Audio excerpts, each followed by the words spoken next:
জয়গুরু বন্দে পুরুষোত্তমম। নামের মহিমা অসীম অনন্ত। পরম প্রেমময় শ্রী শ্রী ঠাকুর তার ঐশী লীলায় বিভিন্ন ক্ষেত্রে এই নামকে নিয়ে পরীক্ষা নিরীক্ষা করেছেন। তিনি কুষ্টিয়ায় একটা নাম হাসপাতাল করেছিলেন। ৩০-৩২টি শয্যা ছিল সেখানে। যে সমস্ত রোগীকে ডাক্তারবাবুরা ছেড়ে দিতেন, যাদের আর কোনো চিকিৎসা করানোর নেই, চিকিৎসা শাস্ত্রের সব চেষ্টাই ব্যর্থ, সেই সব রোগীকে ভর্তি করাতেন ওই নাম হাসপাতালে। তাদের ওপর পরীক্ষা করা হতো। রোগীর মাথা বা গায়ে হাত দিয়ে নাম করে তার ভিতরকার জীবনীয় আকুতিকে বাড়িয়ে দেওয়া হতো। একদিন কথা প্রসঙ্গে শ্রী শ্রী ঠাকুর বললেন, রাধারমণ প্রভৃতি দেখেছে রোগ সারছে না। সেই রোগীকে ছুঁয়ে নাম করতে করতে রোগের উপশম হয়। নাম করার সময় মনে দ্বন্দ্ব থাকলে চলবে না। সারবে কি না এই রকম একটা সংশয় রাখতে নেই। বিশ্বাস নিয়ে রোগীকে ছুঁয়ে সহজভাবে নাম করতে হয়। শতকরা 85 জন সুস্থ হয়ে ওঠে। দারুণ রোগ, এমনকি নিউমোনিয়া পর্যন্ত 3 দিনে সেরে যায়। নাম করার সঙ্গে সঙ্গে রোগীকে জীবনীয়ভাবে উদ্দীপ্ত ও উদ্বুদ্ধ করতে হয়। 1326 সালের চৈত্র মাস। শ্রী শ্রী ঠাকুরের তখন পাবনা লীলা। সতীশ জোয়ারদার তার ছোট ছেলের বয়স 6 বছর। ভয়ানক জ্বর। 4-5 দিন ছেলেটি জ্বরে একেবারে বেহুশ হয়ে পড়ে রয়েছে। 105 ডিগ্রি। কমার কোনো লক্ষণ নেই। বাবা মা অস্থির হয়ে পড়েছেন। কুষ্টিয়ার বিখ্যাত ডাক্তার গোকুলবাবুকে দেখানো হলো। রোগ কঠিন, নিউমোনিয়ার পূর্বলক্ষণ দেখা দিয়েছে। সন্ধ্যার দিকে রোগীর অবস্থা ঘোরতর হয়ে পড়ল। বুকের 2 পাশে অসহ্য বেদনা। শ্রী শ্রী ঠাকুর সেই সন্ধেতে কুষ্টিয়াতে এক ভক্তের গৃহে ছিলেন। সতীশদা খবর পেয়ে সেখানে পৌঁছালেন। শ্রী শ্রী ঠাকুর সতীশদাকে দেখেই বললেন, কি হয়েছে, মুখ ভার কেন? সতীশদা, ছোট ছেলেটির বড় অসুখ। ঠাকুর, তাতে মুখ ভার করলে চলবে কেন? ও ছেলের তো বাঁচবার কথা নয়, সহ্য তো করতেই হবে। সতীশদা, ঠাকুর, আমার অনেকগুলি সন্তান মারা গেছে। আমার বুক ভেঙে গেছে। আর সহ্য করবার ক্ষমতা নাই আমার। হয় তুমি দয়া করে এমন ক্ষমতা দাও যে ছেলের মৃত্যু আমার সম্মুখে হলেও আমি তা দেখে বিচলিত না হয়ে হাসতে পারি। আর না হয় এমন করো যেন ছেলের মৃত্যুর পূর্বে আমার মৃত্যু হয়। ঠাকুর, তা কি হয় দাদা? যে সময় আপনার মৃত্যুর দিন নির্দিষ্ট ছিল সেদিন কেটে গেছে। আবার যে সময় নির্দিষ্ট হয়েছে তার আগে তো মৃত্যু হতে পারে না। সতীশদা, আমি আর পারি না, আমি মৃত্যু চাই। ঠাকুর, আপনার মৃত্যু এখন হতে পারে না, তাহলে আমাকেও সঙ্গে সঙ্গে যেতে হয়। সতীশদা, তবে কারোর মৃত্যু হয়ে কাজ নাই, আমার ছেলেটি বেঁচে উঠুক। ঠাকুর, চলুন দেখে আসি। ছেলেটির দিকে তাকিয়েই বললেন, ওর নিউমোনিয়া হয়েছে বলেই বোধ হচ্ছে। ডাক্তারবাবুকে ডাকুন তো দেখি। ডাক্তারবাবু, ডবল নিউমোনিয়া, দুদিকেই প্রবল আক্রমণ। রোগীর জীবনের আশা বড় কম। শুধু গোকুল ডাক্তার নন, আরও 2 জন ভালো ডাক্তারও দেখেছেন। সবার একই উত্তর।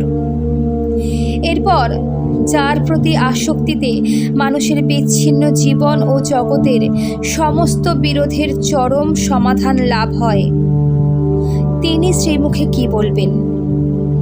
সবাই অপেক্ষা করে আছেন। তিনি দয়া করে দিলেন জীবনীয় বিধান, পিতামাতার মনে বল,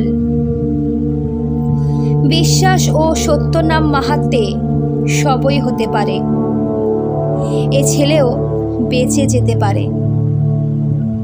এই কথা বলেই শ্রী শ্রী ঠাকুর বিদায় নিলেন। ঔষধ একটাই, সেই নাম আর নাম। মহাশক্তি নামে ভরা, যে নামের গুণে অসার প্রাণে সারা জাগে, পাষাণ প্রাণ গলে যায়, শুষ্ক তরু মঞ্জুরিত হয়, বোবা কথা বলে, শিলা ভাসে জলে।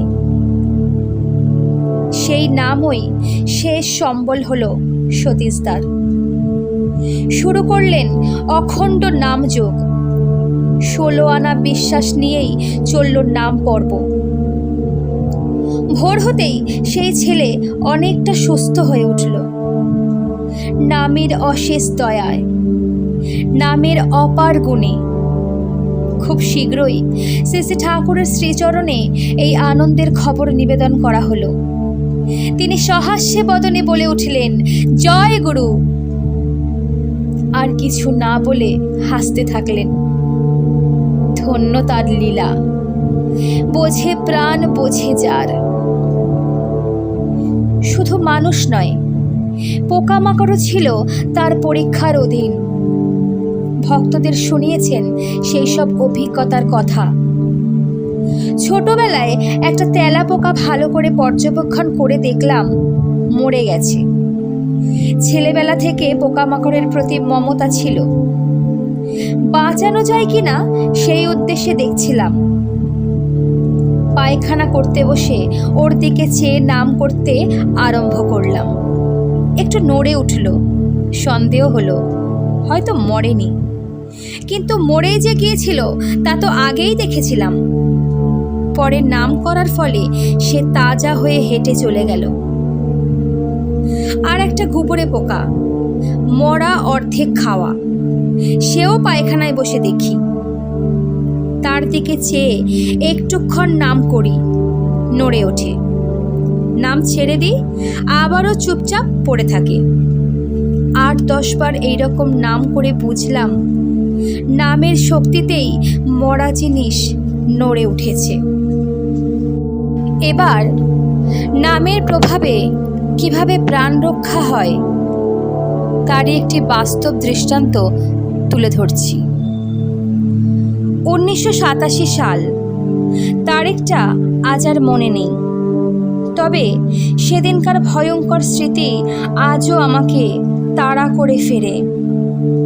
সেদিন কিভাবে প্রভুর অপার করুণায় পুনর্জন্ম লাভ করেছিলাম, নামের অপার শক্তি কিভাবে আমাকে সাক্ষাৎ মৃত্যুর হাত থেকে রক্ষা করেছিল, সেই কাহিনী আপনাদের শোনাতে চাই।